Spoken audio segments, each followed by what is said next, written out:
Very good morning बच्चों। आज का जो हमारा टॉपिक है वो है जनरल ऑर्गेनिक केमिस्ट्री। और इस जनरल ऑर्गेनिक केमिस्ट्री में हम कुछ बेसिक से पॉइंट्स का डिस्कशन करेंगे जो आप लोगों से एनसीईआरटी के थ्रू वो लेफ्ट आउट हो जाते हैं। तो उन सारे पॉइंट्स की एनालिसिस कर लेंगे इस वीडियो में। उसके बाद हम पूरी जीओसी एक साथ पढ़ाएंगे। क्लियर? तो सबसे पहला देखो पॉइंट क्या लिखा है कि केमिस्ट्री ऑफ ऑर्गेनिक कंपाउंड, इसी को बोल देते हैं ऑर्गेनिक केमिस्ट्री। और लेवोसियर जो थे ना, फादर ऑफ केमिस्ट्री बोला जाता है। और carbon is essential part of organic chemistry. Source of organic compounds is living organism and fossil fuels.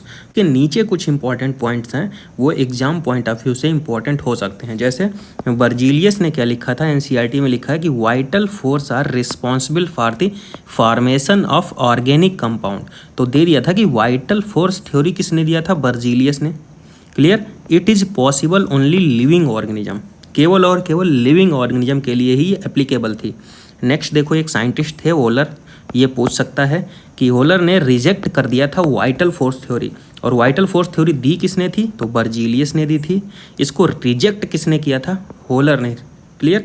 इन्होंने क्या किया था, जैसे अमोनियम साइनेट लिया, ये इनऑर्गेनिक कंपाउंड था।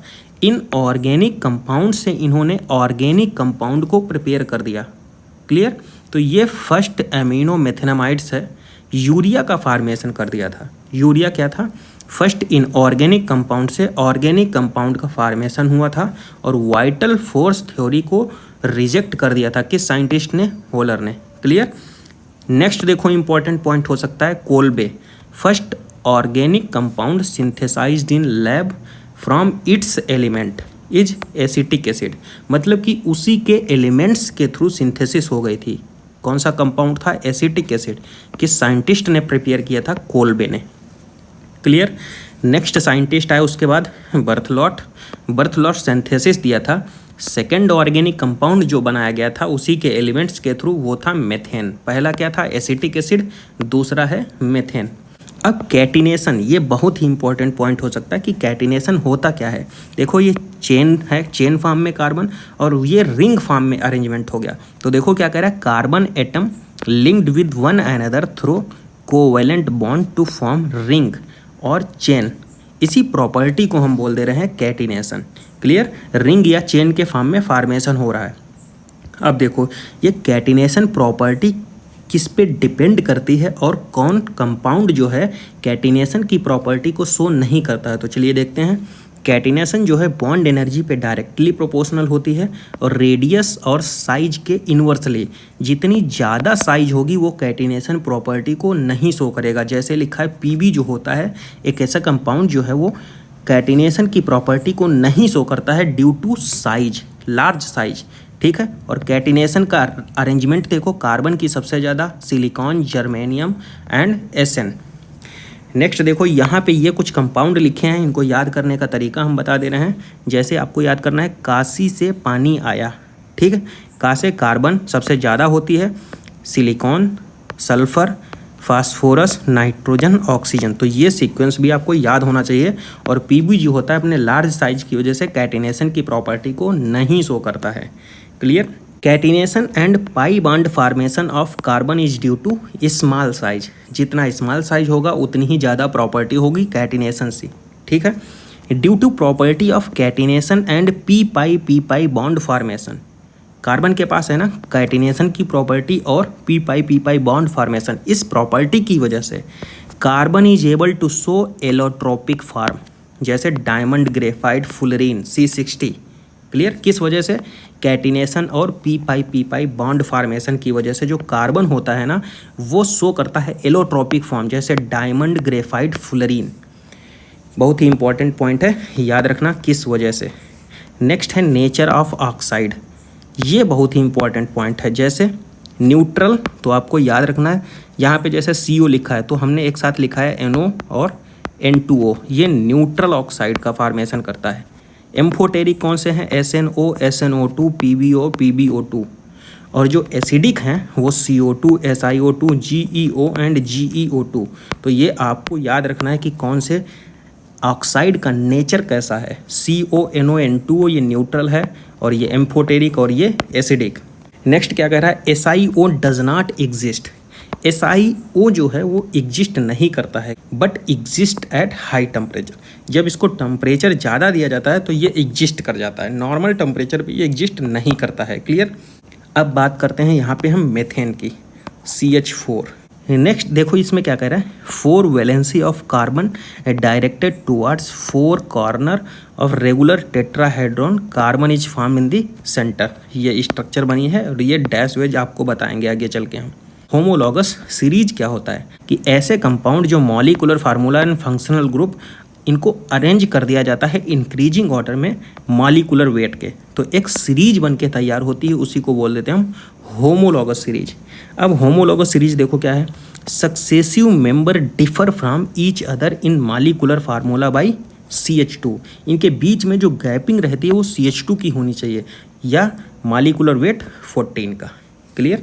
इसी को देखो अरेंज करेंगे तो 14 मॉलिक्यूलर वेट होता है, तो एक सक्सेसिव सीरीज का अरेंजमेंट हो जाएगा, उसी को बोल देंगे हम homologous series. Method of preparation and chemical property ये सेम होनी चाहिए और फिजिकल प्रॉपर्टी ऑलवेज डिफरेंट। ठीक है, मतलब कि प्रिपरेशन और केमिकल प्रॉपर्टी ये सेम होनी चाहिए लेकिन फिजिकल प्रॉपर्टी जो ऑलवेज डिफरेंट होनी चाहिए। यहाँ पे हम जनरल फार्मूला की बात कर ले रहे हैं, ऑलरेडी आपको पता होगा लेकिन हम कुछ इजी तरीके से आपको याद करना सिखा रहे हैं। जैसे एल्केन लिखा है तो 2 गुने से 2 ज़्यादा करेंगे, 2 गुने से मतलब CnH2n, 2 गुना हुआ उससे 2 ज़्यादा, तो 2 गुने से 2 ज़्यादा करेंगे एल्केन का फार्मेशन हो जाएगा। एल्कीन 2 गुना CnH2n, एल्काइन 2 गुने से 2 कम CnH2n-2, तो ये एल्कीन, एल्काइन और एल्केन का फार्मेशन हो गया। अब एल्कोहल या ईथर का फार्मूला कैसे होगा, तो देखो CnH2n+2O, एल्डिहाइड कीटोन CnH2nO और एसिड एस्टर क्या CnH2nO2। एनहाइड्राइड क्या होता है CnH2n-2O3 हो जाएगा। एमाइंस या प्राइमरी सेकेंडरी टर्सरी कोई भी एमाइंस हो CnH2n+3N, बेंजीन में CnH2n-6। तो ये फार्मूला हो गए कुछ, आप लोग इसको देख सकते हैं। अब क्लासिफिकेशन की बात करते हैं ऑर्गेनिक कंपाउंड के। तो यहाँ पे हम बात कर ले रहे हैं कि ऑर्गेनिक कंपाउंड को कैसे क्लासीफाई किया गया है। तो देखो एक होंगे ओपन चेन कंपाउंड, दूसरे होंगे close chain compound. Open chain compound जो होते हैं उनको बोलते हैं एसाइक्लिक कंपाउंड या एलिफैटिक कंपाउंड। एसाइक्लिक कंपाउंड कैसे, CH3CH2 CH2CH3 ये एग्जाम्पल है, और एलिफैटिक मतलब CH3CH2CHO, फंक्शनल ग्रुप लगा इसमें। ठीक है।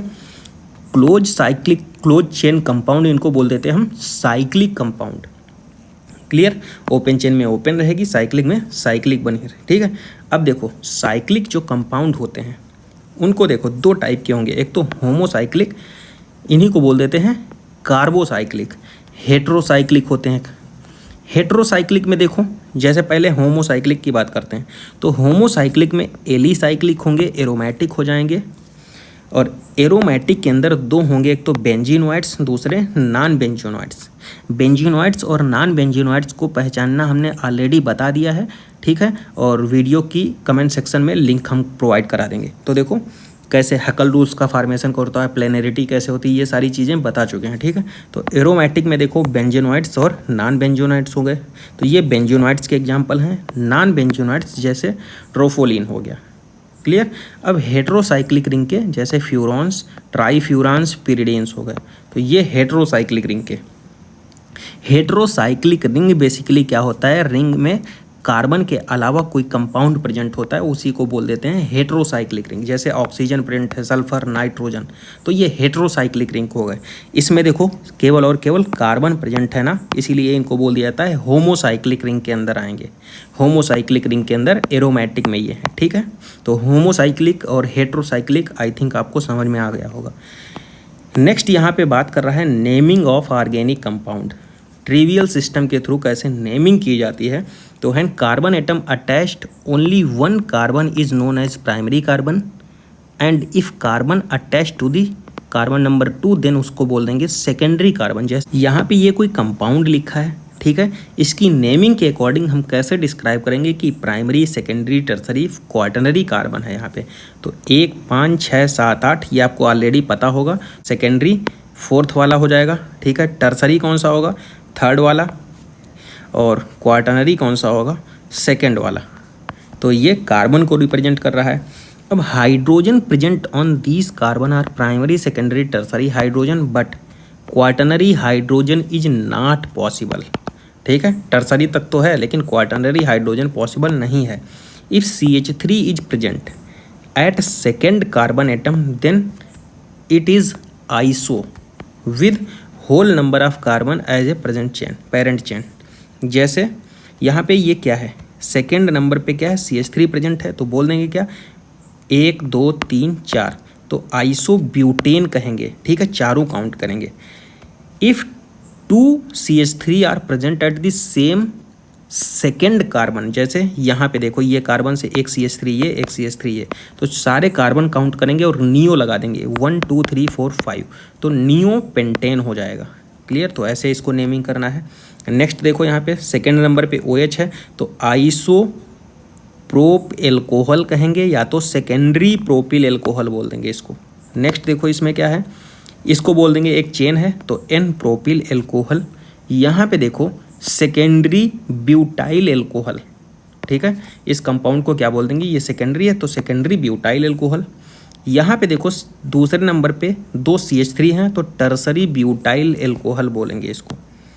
अब बात करते हैं alpha beta gamma and delta carbon को, तो when carbon is attached with functional group then it's alpha carbon and subsequently beta gamma and delta carbon but carbon of functional group are not alpha carbon.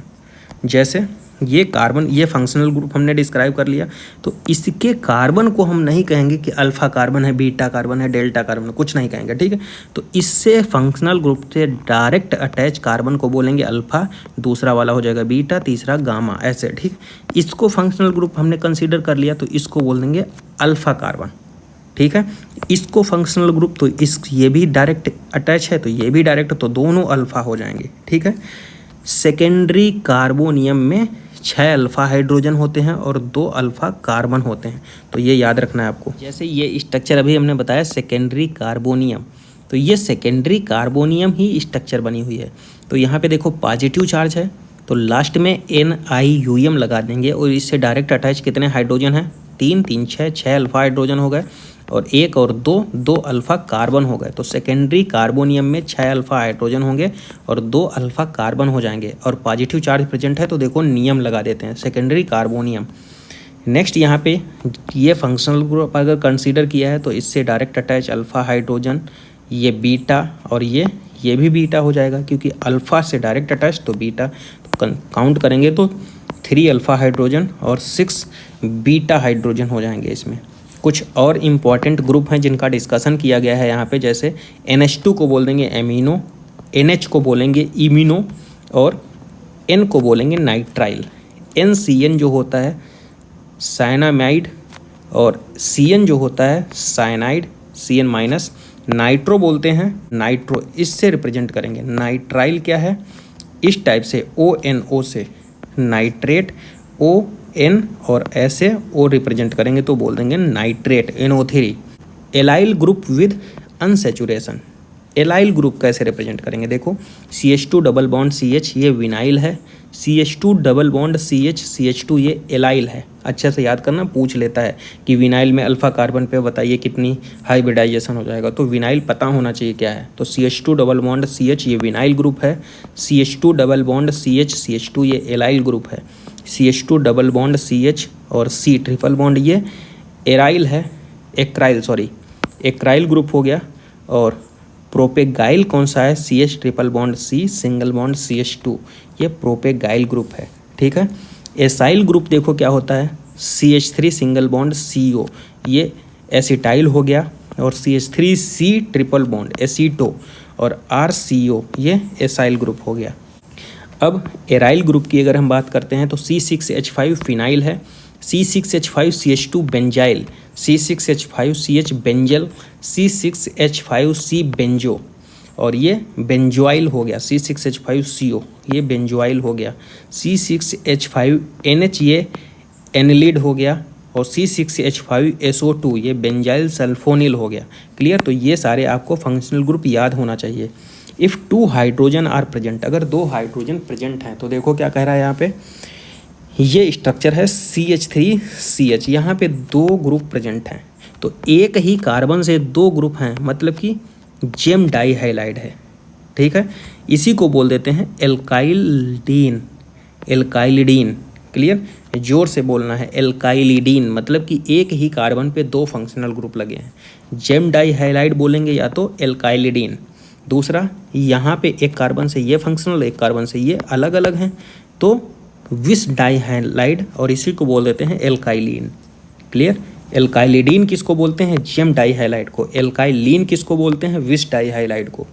Example लिखे हैं, जैसे यहाँ पे देखो, ये example है CH2 double bond CH single bond N triple bond N। ये cyanide है, ये विनाइल ग्रुप लगा है।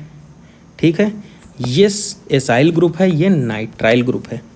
तो कैसे नेमिंग कर सकते हैं? तो इसको क्या बोल सकते हैं? विनाइल साइनाइड, एसाइल नाइट्राइल बोल सकते हैं, प्रोप 2-in-1 नाइट्राइल। तो इसके 3 नाम हो सकते हैं। ठीक है, तो ऐसे ही आप लोग इनकी प्रैक्टिस करिए। ठीक है, फंक्शनल ग्रुप के बेसिस पे नाम चेंज हो सकते हैं। तो यहाँ पे हमने कुछ इंपॉर्टेंट बातें थी, उनका एनालिसिस कर दिया है। ये आपको बहुत ही हेल्प करेगा। आई होप आपको वीडियो अच्छा लगा होगा। किसी भी लाइन से रिलेटेड अगर कोई डाउट है तो कमेंट बॉक्स में ज़रूर कमेंट कीजिए, और वीडियो अच्छा लगा है तो लाइक कीजिए, शेयर कीजिए। पढ़ते रहिए। Thank you.